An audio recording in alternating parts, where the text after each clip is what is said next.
In the last 5 years or so, there has hardly been a more debated question in the CRPG community than whether real-time with pause or turn-based combat is better. Now, if you aren't familiar with these terms, real-time with pause is a combat system where combat unfolds in real time, but you can pause at any time to issue orders to your units. The original Baldur's Gate games were real-time with pause, and because of that, it's always kind of been a staple of the genre. Good example of more recent games that use this are games like Pillars of Eternity, or even the Pathfinder games, which will allow you to swap between real-time with pause and turn-based. Also not in the genre, but combat in the Total War games uses the real-time with pause system, so it's another good example. Turn-based is, of course, turn-based, where each unit gets a turn in an initiative order, and when it's their turn, they can do certain things based on their action economy. Games like Baldur's Gate 3 or the Divinity Original Sin games are a good example of turn-based. In a recent interview, Josh Sawyer was asked to clarify on a tweet where he expressed that with Baldur's Gate 3, he thought real-time pause had lost the war. He said, quoting, "I just prefer turn-based. I think it's easier to design more intricate combats. I like doing more crunchy stuff with systems, and it's easier to make stuff clear and work in a turn-based setting."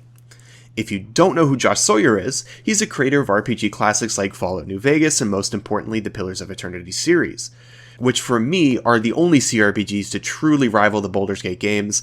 I respect his opinions on CRPGs a lot. But is he right in this instance though? Has real-time with pause been routed? When it comes to big budget games, I worry that it might be.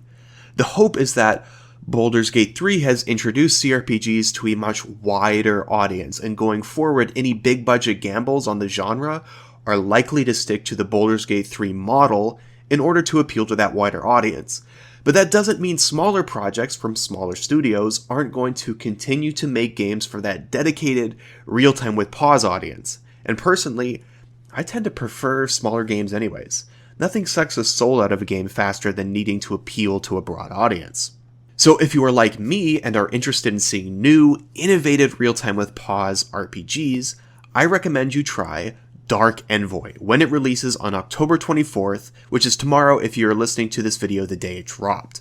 Dark Envoy is the newest offering from the up-and-coming studio Event Horizon, creators of Tower of Time. Tower of Time is actually a game I bounced off of, not because it was bad, it was actually very intriguing. It had one of the coolest intros I'd seen in a game.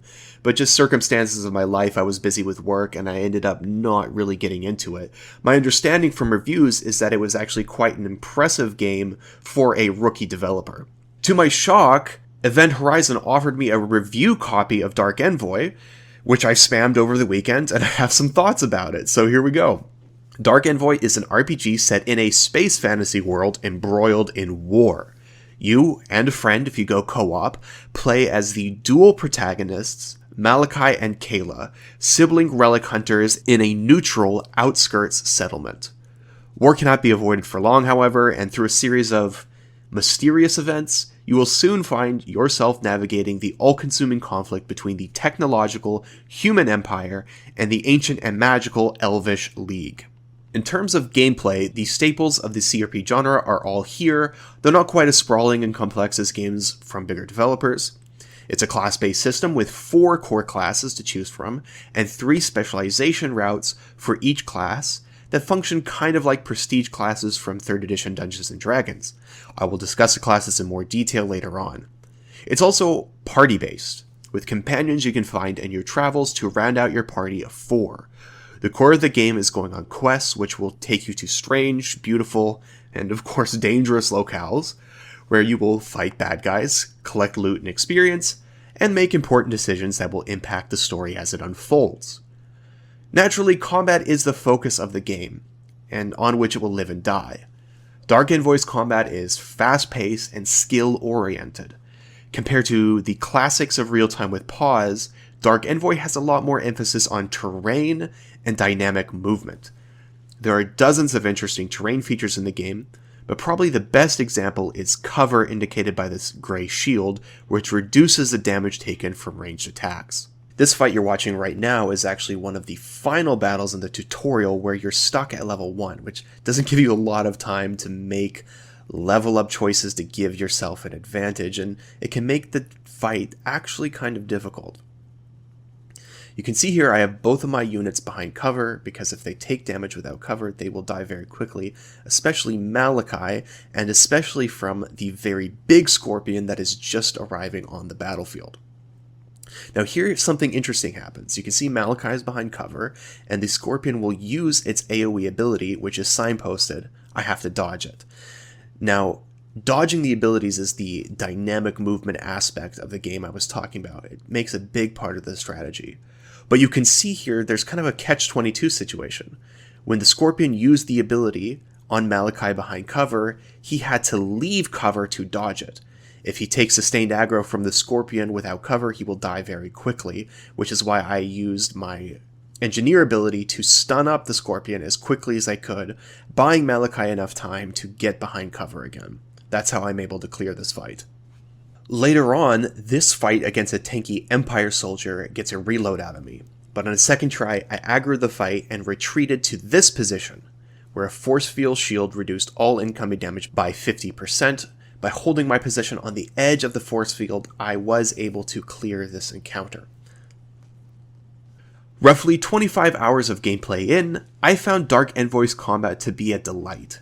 It's similar enough to genre classes that I could pick it up quickly, but innovative enough that it still feels like I'm exploring something new. However, I am a bit concerned about the game staying difficult. Dark Envoy offers 5 levels of difficulty, and you can adjust it at any time, so in theory, there's something here for everyone. But it took me around 10-ish hours before even insane difficulty was a breeze, and fights stopped being about utilizing terrain and movement, and just came down to hitting the same button combo to annihilate every encounter. This mostly had to do with a few unbalanced pieces of loot you could find, which I will discuss more again later on. But even if those items get nerfed, it's kind of the natural arc of games like this. Given enough levels and loot, skilled players will find ways to build characters which dominate. And when you're dominating, you don't actually need the fun tactics anymore. In simple terms, if the choices you make while leveling up are too overpowered, skilled players will win the game in the level up screen rather than winning it through tactics, which makes for a less fun game in my opinion.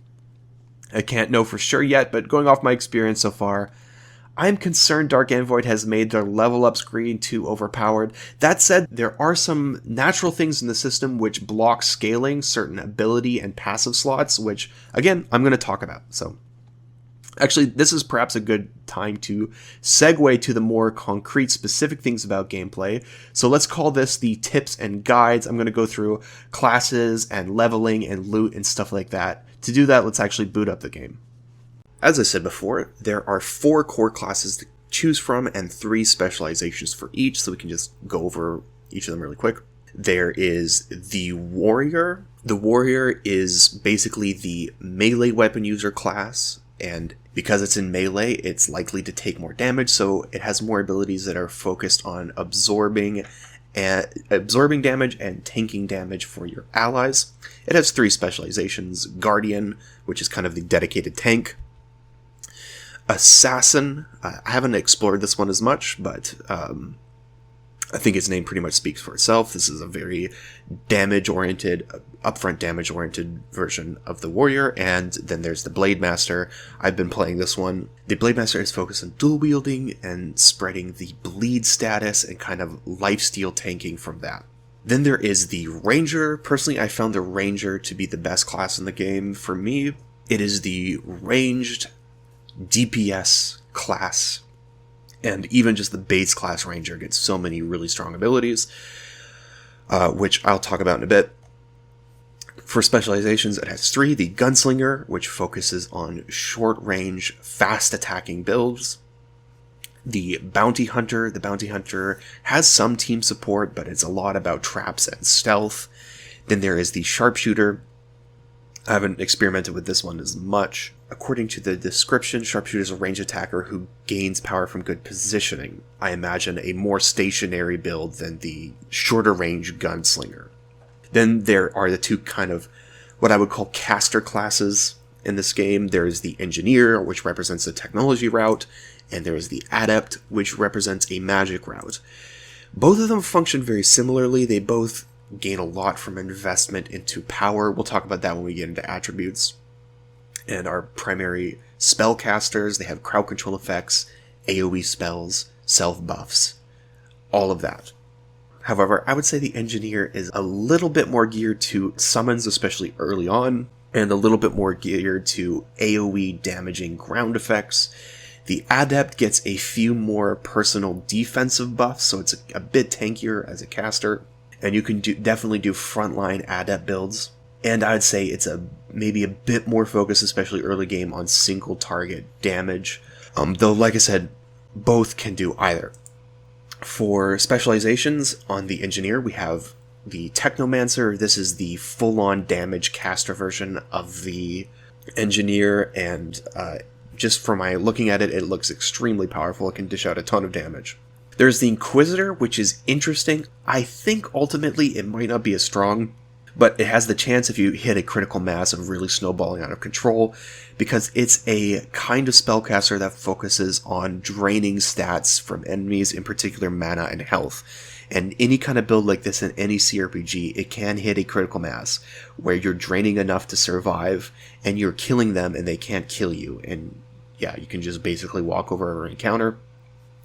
And then there is the Constructor, which is the summoned, really dedicated summon version of the Technomancer, and summons are always strong in games like this.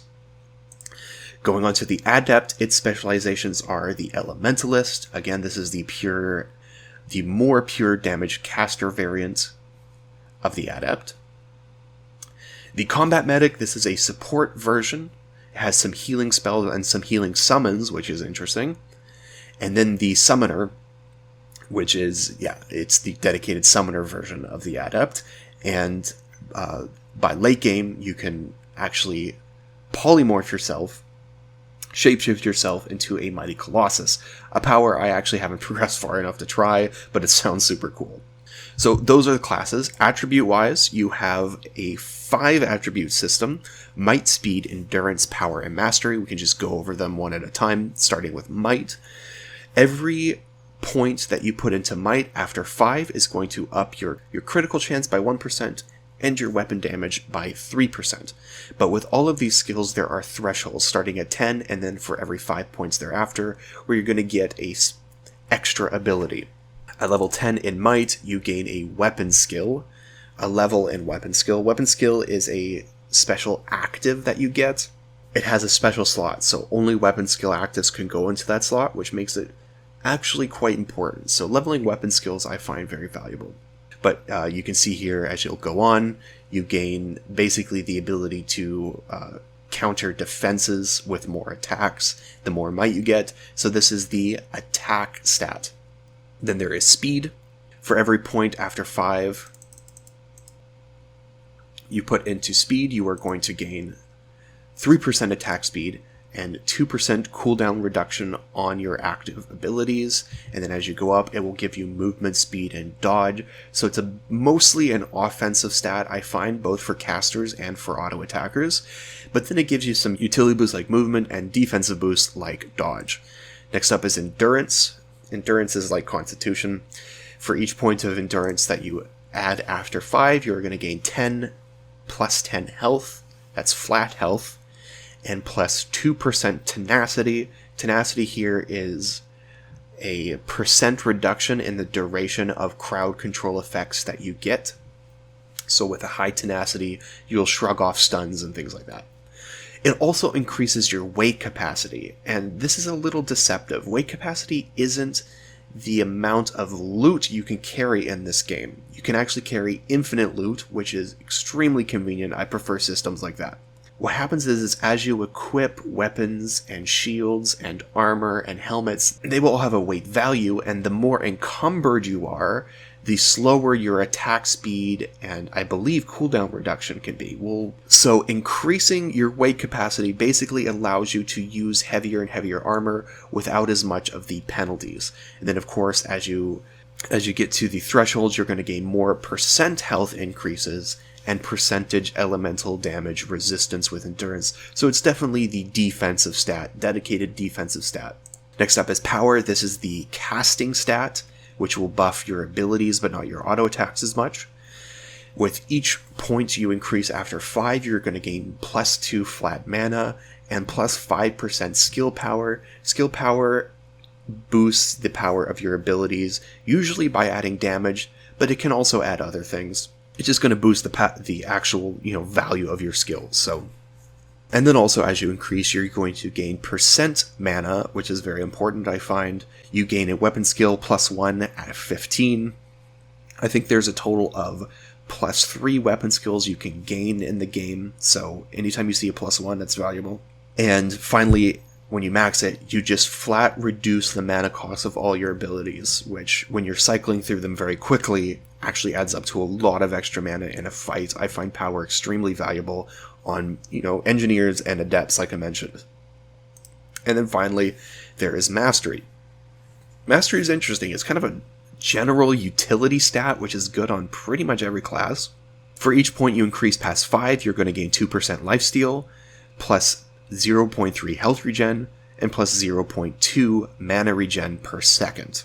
And for the thresholds, you're going to gain critical damage, critical chance, and when you max it, each weapon attack you make will restore 10 hit points and 3 mana. Now, I find this to be very useful, especially for auto-attacking builds at gaining life steal.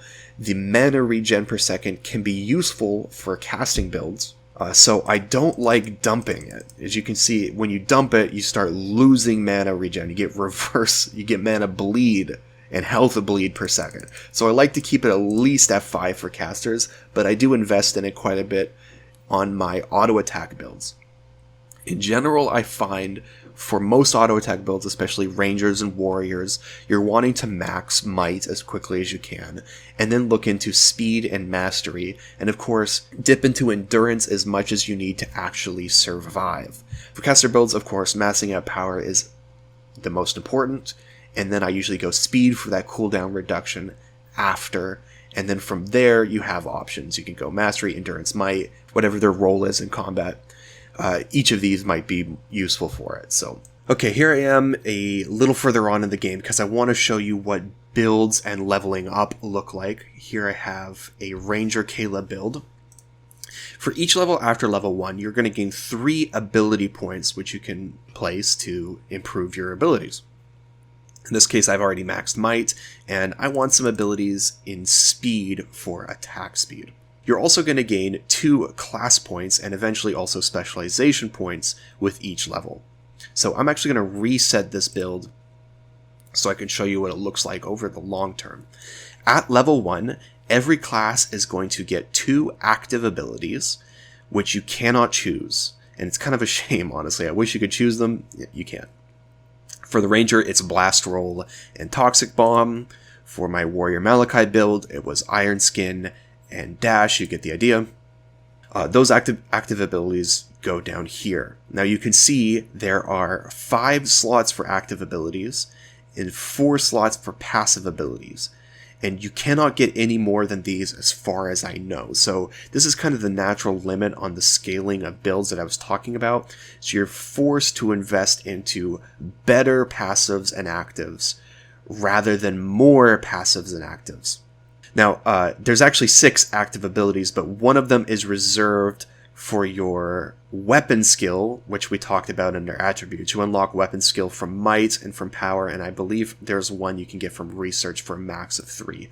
That's why I find that snagging those weapon skills is actually really important, because this is an entire active slot that you're forced to use for weapon skills. So if you don't invest in it, you're wasting a lot of your scaling. Anyway, so here's a Ranger build I can show you. I find Wind Stance to be a very good active, so early on I'm going to invest 2 class points into that. I also find the Phantom Roll active to be a really good investment to develop the Blast Roll skill, and you can see as I place that ability, I unlock a tier 2 of the Ranger. As I place more abilities, I'll unlock a tier 3, eventually a specialization, and each specialization has its tiers as well. So I really like Phantom Roll. I'm going to invest more into that. And now I should really start looking into passives, right? And at tier 2, we unlock some of the best passives. Stun criticals is amazing. I'm going to put 2 into that as fast as I can. Then I really like the idea of Cleanse Wounds. This is a decent active. I might not invest a ton into it. It's kind of a good 1-point wonder that I can replace later. And that will unlock tier 3, which gives me the Skill Frenzy passive line I find really valuable. And then I'm just going to put 1 ability into Skill Sprint, and at this point is when you unlock your first specialization. Now, there are 3 for the Ranger to choose from. There's 3 for every class. For the Ranger, it's Gunslinger, Sharpshooter, and Bounty Hunter. In this run, I chose Gunslinger. Now, as soon as you pick your specialization, it is going to come with an active ability that you can't choose. Again, it's the same as when you pick your class. These are just auto-selected for you. So it's nice when you can find a specialization that gives you an active ability you actually want to invest in. Otherwise, that slot is kind of wasted. For the case of the Gunslinger, it's Stream of Metal. I haven't experimented with this one very much, but you can see there are advancement lines for this ability. And once you've unlocked your specialization, for every level you gain after, you're going to get 2 specialization points along with 2 class points. Class points can only invest in your base class. Specialization can invest in your specialization. So for my specialization points, I want to look into some of the really good passives for the Gunslinger. Flat attack speed's looking really valuable, and more critical damage looks very valuable. And you can see I now have more passives unlocked than I have passive slots. So you want to be sure to choose, I want Concentrated Fire instead of Skill Sprint. And yeah, that's pretty much it. Just to round out this build, I might invest in this since I've done so much already. Maybe get that 5th active ability. And that is a build. And then you're also going to get companions in the game. So just to briefly go over companions you can get. The first one you get earliest is Benedict. He is a warrior with the Guardian specialization. You can't choose a different specialization for him. Then later you will get a Ranger with the Bounty Hunter specialization, an Engineer with the Constructor specialization, and then an Adept with the Combat Medic specialization. And then further on, depending on which faction you choose, you can gain either a Sharpshooter Ranger for the Empire or a Summoner Adept. So I'm just telling you that so you can get an idea of the bases that are covered by the companions you can find in the game, so you can make your main class maybe something else just to maximize exploration. So final little intro to the game, I want to talk about loot. The loot in this game is randomized, although it's kind of limited randomization. What happens is as you progress in the game, there are going to be set loot boxes with different colors, and the colors will reflect the level of loot that you can find in there. So you can see there's green, blue, purple, and orange loot, and you will find one of these randomized in a corresponding colored box. Now, except for orange, these are basically fixed stat boosts with a few extra bonus modifiers. I believe green are going to get 2 bonus, blue are going to get 3 bonus, purple are going to get 3 plus an enchantment slot, something like that. And then finally, the orange ones are actually the unique ones, and these are the real run-deciding pieces of equipment. One of my problems with the game so far is I find that the unique items are not all balanced well towards each other, so you can get completely run-deciding loot. The really game-breaking ones that I found are definitely multi-shot. Multi-shot is a pistol. It gets the multi-shot enchantment, which gives it 3 projectiles. So instead of dealing 36 lightning damage per shot, you actually deal 36 times 3 lightning damage per shot, and then you can dual wield them for 6 shots per attack animation. It's actually pretty insane. Technically, its attack speed is slowed down, but trust me, your DPS really gets out of this world. Also, pistols get the really good ricochet weapon skill. I find it one of the better weapon skills. So this set, amazing. If you can get it early, the game becomes a breeze. And that's one of the reasons why I find the Ranger so good, is they get the most abilities for augmenting this insane weapon. It's going to need to be nerfed. There's also a ring. I don't have it here. I thought I had it on the save. No, it looks like I don't. I believe it's called the Carnage Ring, and it gives you an ability which reduces cooldown, 1 second of cooldown on your active abilities every time you make an attack. I'm sure you guys can understand how insanely busted that can be. If you combine that with any item or attribute which gives you mana on attack, you can spam abilities and really break open the action economy. So those are ones I found so far in my 20-ish hours of play to be really game-breaking. By contrast, other unique items I found haven't been that good, especially two-handed weapons I find I just haven't gotten as much value out of, but maybe that's just the way I've been building or playing. Hopefully when you guys get a chance to play this when it releases tomorrow, you can let me know your thoughts on loot.